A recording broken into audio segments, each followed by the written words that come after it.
Gaano katagal ang dapat nating hintayin para masabing may hustisya pa? Halimbawa, kung yung kaso mo umabot na ng 11 taon tapos nasa preliminary investigation pa lang, matatawag pa ba nating makatarungan yon? Ito yung isang mahalagang tanong sa kasong tatalakayin natin ngayon. Kinasasangkutan ito ng isang mayor at ng COMELEC. At alam nyo ba, umabot pa to sa Korte Suprema. Okay, sige, himayin natin to ng maigi. Ating susuriin yung mga detalye, yung mga aral mula sa kasong Mayor Agnes Villanueva versus Honorable Commission on Elections. Ito yung GR number 2616 na lumabas noong July 11, 2023.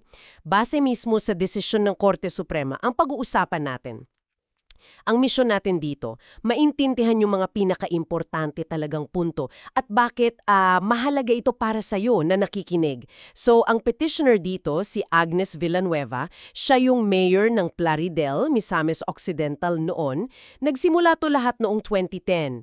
Nagreklamo siya sa COMELEC, ito, laban doon sa municipal election officer nila, si Amado Quisa. Yung reklamo, mga umanuing irregularidad daw sa voter registration, tapos pang-aabuso sa pwesto. Ang hiling ni Mayor, i-reassign si Quisa, ilipat. Pero parang walang nangyari agad sa reklamo niya, no? Dahil walang aksyon ng COMELEC, nagbigay na ng deadline si Mayor Villanueva. Sabi niya hanggang November 15, 2010 lang, pwedeng manatili si Quisa doon sa opisina sa munisipyo. Nung lumagpas yung deadline, pinasara niya yung opisina. Pero, teka, nag-alok naman daw siyang magbayad ng upa para sa bagong opisina, di ba? Oo, yun yung isang detalye. Pero dahil nga sa ginawang pagpapasara ni Mayor, dito na pumasok yung COMELEC Law Department o CLD. February 2011 yon, nagsampa na sila ng kaso laban kay Mayor. Ang kaso, paglabag sa Section 261F ng Omnibus Election Code. Ito yung coercion of election officials. Mahalaga tong tandaan ha, yung kasong isinampa ng COMELEC laban kay Mayor, hindi yun tungkol dun sa original na reklamo niya kay Quisa. Tungkol ito sa ginawa niyang pagpapasara ng opisina. Yun yung naging basehan ng coercion charge. Okay. So magkaiba pala yun. Ano naman yung naging depensa ni Mayor Villanueva sa kasong coercion laban sa kanya? Well, sinabi niya una, lehitimo naman daw yung reklamo niya kay Quisa. Pangalawa, hindi naman daw permanente yung pagpapasara at ginawa lang daw niya yun dahil parang na-frustrate na siya sa kawalan ng aksyon ng COMELEC. Tapos dinagdag pa niya na tapos na naman daw yung election period noon. Okay, sige, mabilis ang timeline tayo sa mga desisyon. April 2015, ano nangyari? Nirekomenda ng CLD na ituloy yung kaso laban kay Mayor. Tapos, December 2015. Inaprobahan naman ito ng COMELEC and Bank, yung buong komisyon na yon.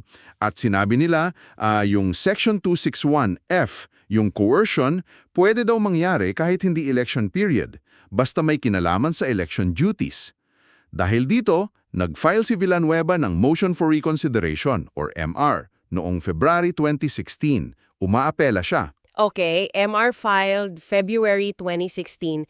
At dito na yung medyo shocking na part, 'di ba? Yung tagal. Oo, dito talaga eh. Alam mo ba, inabot ng halos 6 na taon bago na-resolve ng COMELEC yung MR ni Villanueva. 6 na taon. 6, grabe.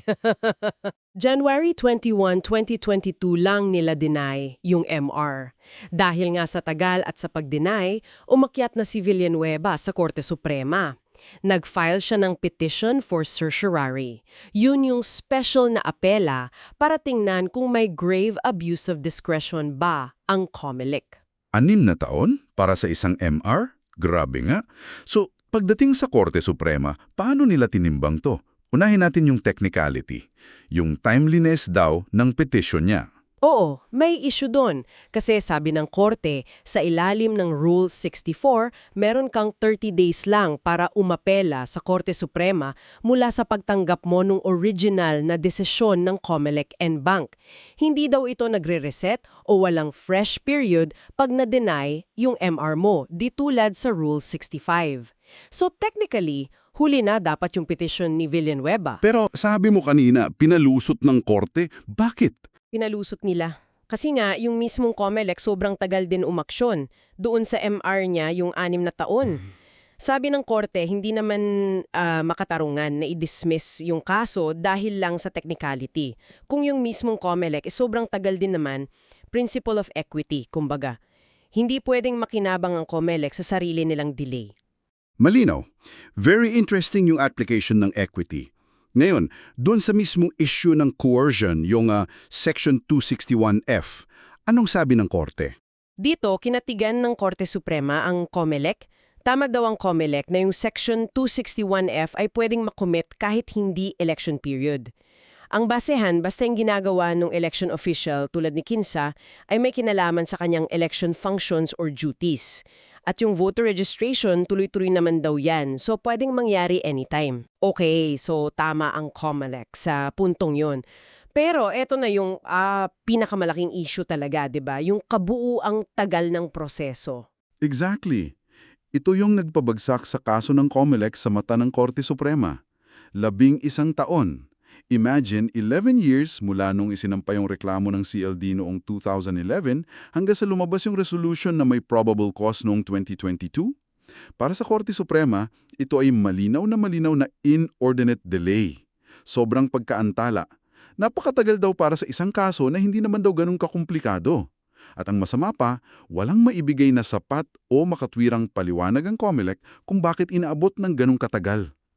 Ito, sabi ng korte, ay malinaw na paglabag sa karapatan ni Villanueva sa mabilis na paglilitis, yung right to speedy disposition of cases na nasa salikang batas natin, Article 3, Section 16. Inordinate delay. Ano na ang naging final na desisyon, yung hatol ng Korte Suprema? Klaro ang utos ng korte. Pinawalang bisa nila yung mga resolusyon ng COMELEC, yung December 2015 na nagsabing may probable cause at yung January 2022 na nag-deny ng MR. At dahil pinawalang bisa yon, tuluyan na ring ibinasura ng Korte Suprema yung kasong isinampa laban kay Mayor Villanueva. End of story para sa kasong iyon. Grabe. Ang laking bagay nung delay. So, ano ang ibig sabihin nito para sa ating mga nakikinig? At ano kaya sa tingin mo ang pwedeng gawin para maiwasan yung ganitong katagal na pag-usad ng kaso sa mga ahensya natin? Yung parang justice delayed is justice denied na sitwasyon? Mahalaga yang tanong na yan. Sa tingin nyo, mga listeners, ano ang inyong saloobin? I-comment nyo naman dyan sa baba. Gusto namin marinig ang inyong mga pananaw. At kung nakatulong sa inyo itong paghimay natin sa kaso, pakipindot na rin po yung favorite button. Malaking tulong yan.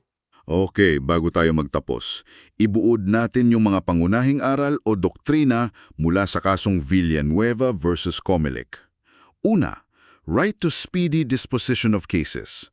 Ito ay karapatan natin lahat ng ating mga kaso sa anumang judicial, quasi-judicial o administrative body ay mareresolba sa mabilis na paraan.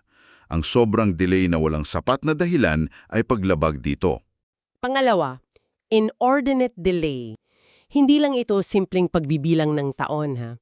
Tinitignan yung kabuuan, gaano kakomplikado yung kaso, may justifiable reason ba yung delay, naapektuhan ba yung akusado, at mahalaga, kapag sobrang tagal na, yung prosecution o ahensya ang dapat magpaliwanag bakit. Pangatlo, OEC Sec 261, Coercion of Election Officials. Sabi ng korte, pwedeng mangyari ito anytime, hindi lang during election period. Basta ang apektadong gawain ay election function or duty ng opisyal. At pang-apat, Rule 64 versus Rule 65 sa certiorari. Importante yung 30-day rule kapag umaapela mula sa COMELEC papuntang Korte Suprema under Rule 64.